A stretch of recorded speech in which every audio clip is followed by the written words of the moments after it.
Now, if instead of actually tolerating the actual stress, the rock is pushed beyond the point it can take, instead of folding, it will crack. And that we call brittle strain, or faults or joints. And basically, that of course depends on the type of stress the rock is applied to. If the stress is too intense, or it happens too fast, or it lasts too long, or the rock is not very bandy, not very elastic, not very ductile, and it's more brittle, and it's too tough to actually bend, it will actually tend to crack under pressure, especially if the temperature is cold and the rock is dry, and if the pressure is too high. And so that's when you get these things called faults. Now remember, faults are basically fractures in the rock or cracks in the rock. And this will happen anytime these circumstances will take place. But if there's no movement along the crack, in other words, the rock just cracked, but each piece of the rock is just kind of staying where it is, we call that a joint. A joint is a fracture in the rock where there is no movement in relationship to the both blocks of the rock. But if the rocks are actually moving in relationship to each other, instead of being called a joint, we call that a fault.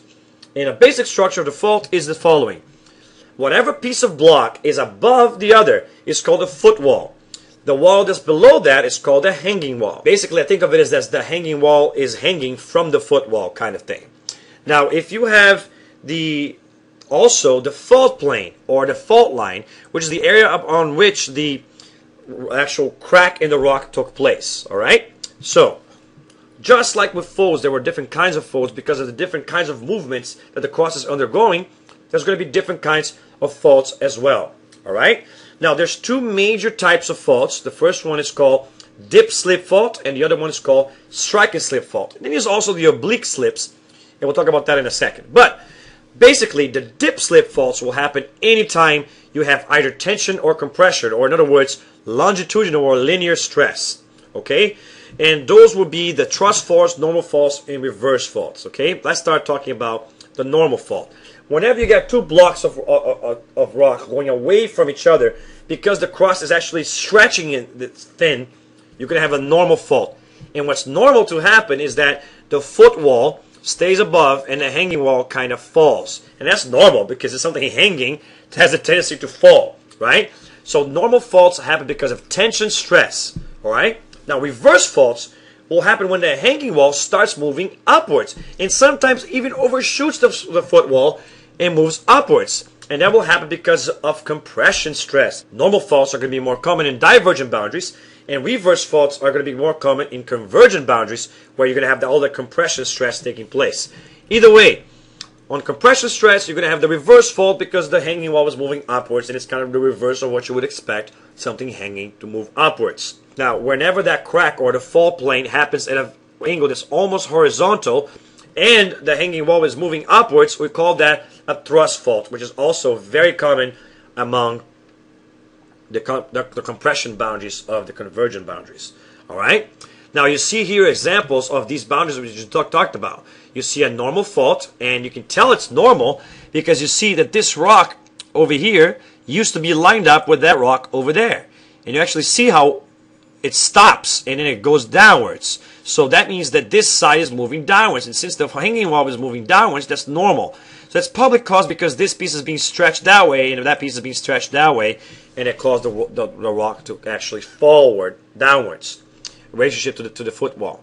Now, in this rock, you actually see the opposite happen.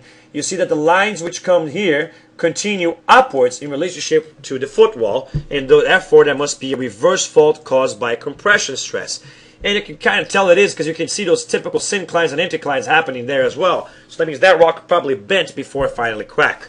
It's actually very familiar in reverse faults. You will see a lot of folding happen at the same time because basically it folded, and then it finally cracked. And you see truss fault, same kind of thing, almost a horizontal kind of plane, and you have the rock moving sideways in relation to each other, and it's reverse fault. It's a type of reverse fault. It happens because of compression stress as well. Now, then you also have the strike and slip faults, and these faults will tend to happen in locations where you have transform boundaries, or where one piece is moving laterally in relationship to another, causing a crack in the rock that has horizontal movement. This happens not because of longitudinal or linear stress, but because of shear stress. All right? and then the rocks will slide past each other. Okay, and that's very common. For example, the St. Andrews Fault in California is an example of a strike and slip fault. Now, whenever a dip slip fault happens at the same time as a strike and slip fault, you have what's called an oblique slip fault. And you can see that out down here, but that the top is moving in a strike and slip way, while it's also moving vertically in a dip slip way. In this case, the hanging wall is moving downwards. And this will happen a lot near mid-ocean ridges. When you're going to have transform boundaries at the same time, you're going to have divergent boundaries, and that's for you're going to have a lot of oblique slip faults. All right, and so this is faulting, and basically, all right, and on this, it will tend to happen because of different kinds of stress, as you can see. Tension tends to cause normal faults. Compression causes reverse faults, an example of which is also the truss fault, and shear stress will cause strike and slip faults. Now, whenever you have a combination of that, that's when you're going to have oblique slip faults, all right? Now, on our last video, we're going to talk about how all of these faults get together to form the big Oregons of our world. See you then.